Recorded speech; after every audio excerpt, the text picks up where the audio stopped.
Magandang araw po mga Kapinoy. Kamusta po kayo? Magandang umaga, tanghali, hapon, gabi. Kahit saan mang parte ng mundo kayo naandun, ngayon po ay araw ng Martes. I think October 15. Papasok po ako ng trabaho. At totoong malamig na, 44 degrees. Kaya kailangan nang at least light jacket. 44 degrees Fahrenheit ay talaga po mababa na yan, 12 degrees na lang ay freezing point na, Okay, so kamusta po kayo dyan sa Pilipinas, at dyan sa mga Pilipino kung saan man kayo naandun, mayroon ba kayong napansin tungkol sa dito sa ating sa mga nag-file ng candidacy sa Senado? Magtataka kayo, napakarami ng gustong kumandidato at gustong maglingkod sa gobyerno ng Pilipinas, bilang senador. Alright, ang nag-file po ata ay somewhere around 180, more or less, 180. Pero ang pinag-labanan lang po dyan ay 12 o 12 positions para sa maging senador. Isipin nyo na lang po, at karamihan po diyan ay medyo sa tingin ko medyo masikip kasi karamihan diyan ay marami kasing mga re-electionist, yung mga dati ng senador, yung mga dati nang nag-file ng candidacy na natalo. Siyempre yung mga yan nagmarka na yan, meron ng tawag dito, na-identify na sila as kilala, yung mga maraming pong ganyan, At yung iba naman talagang mga bago, magtataka kayo kung bakit napakadami, Ano bang mga kailangang mga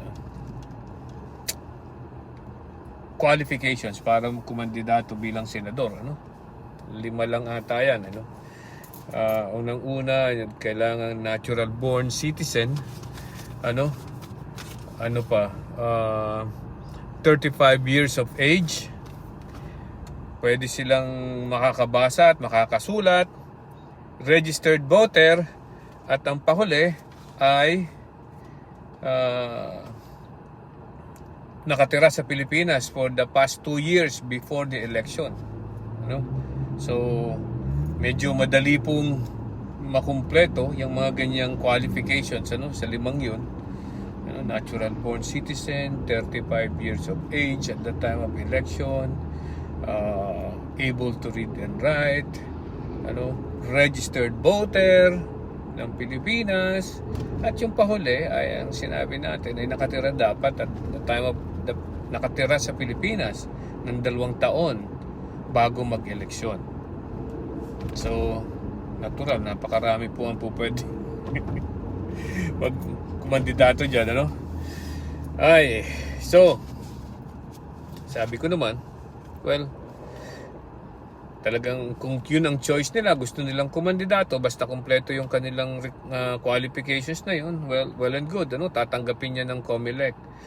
At ang COMELEC naman ay posibleng magkaroon ng weeding out. Ang tatawag natin, alisin yung mga nuisance candidate, na mga kandidatong pwedeng na wala namang panggulo lang, panggulo, walang kapabilidad na manalo, or wala talagang platform, o wala kung ano-ano man, So, tayo naman po mga Pilipino ay, well, sabi ko nga, ay may kanya-kanya tayong paraan ng pagboto, At may kanya-kanya tayong paraan ng pagpili ng iboboto.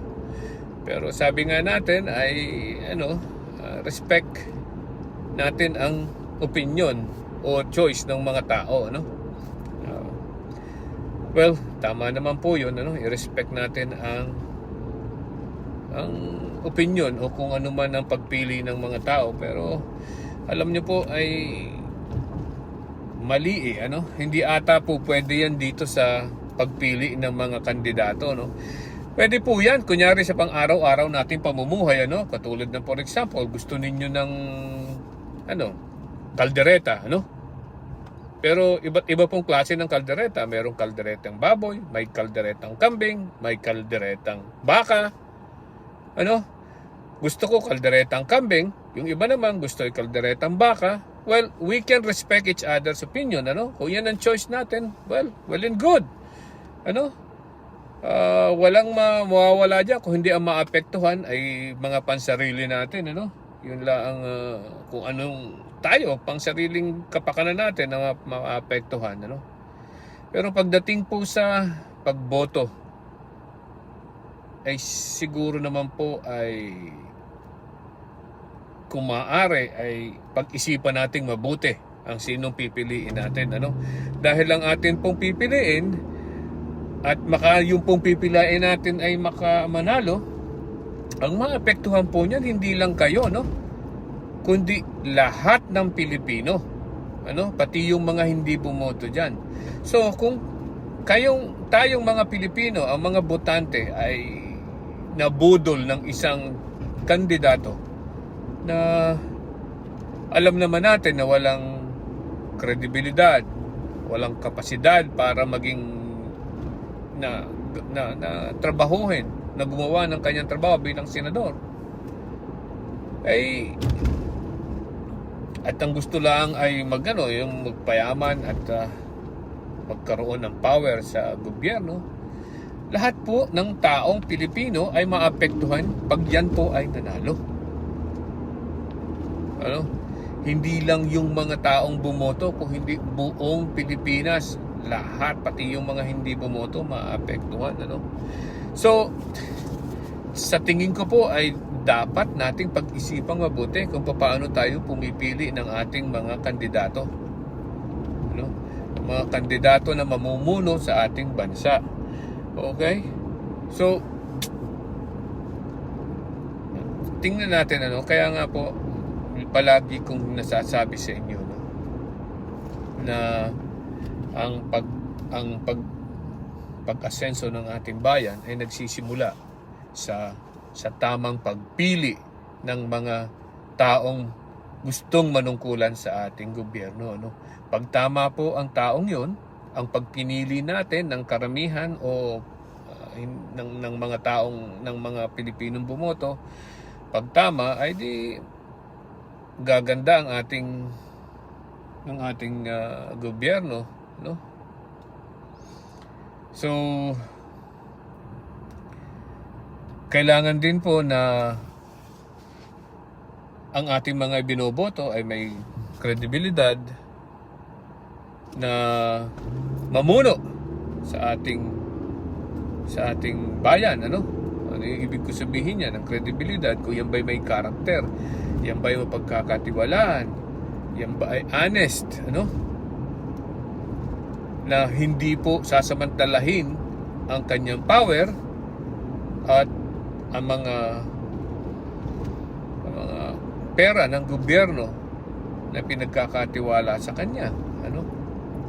Yan po siguro ating isa sa mga tinitingnan natin, ano? Padalawa, ano pa ba? Capability. Ano yung capability? Ayan po ba ay kayang-kaya ba niyang gawin ang trabaho bilang senador, ano? Bilang mambabatas, ano? Alam ba niyan kung ano ang trabaho ng isang mambabatas bilang isang senador? Alam niyo po ang trabaho ng isang senador ay gumawa ng batas, ano? At isipin nyo na lang kung ang isang tao, na isang senador na ibinoto natin ay hindi pala marunong gumawa ng batas. Hindi niya alam kung ano ang proseso ng paggagawa ng batas. Ano? So, anong gagawin niya sa Senado?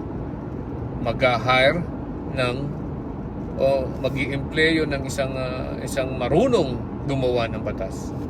Ano? Ganun pala, bakit hindi na lang natin iboto yung taong marunong na yon, ano? Yung empleyado ng senador na yon. Bakit kailangan pa nating kumuha ng isang senador na wala namang alam kung ang kanyang mga tao naman pala ang marunong gumawa ng batas. Alam po ninyo, paggawa ng batas, hindi po simple yan. Ano? May mga investigasyon pong ginagawa yung mga yan. Kaya nga mayroon tayo nakikita ngayon palaging investigasyon sa Senado o sa Kongreso na sinasabing in aid of legislation. Yan po yung mga yan ay nag-iimbestiga para makagawa ng isang batas na magtatama sa mga kamalian, sa mga kamalian ng mga nakaraan batas, o itatamaan nila yon,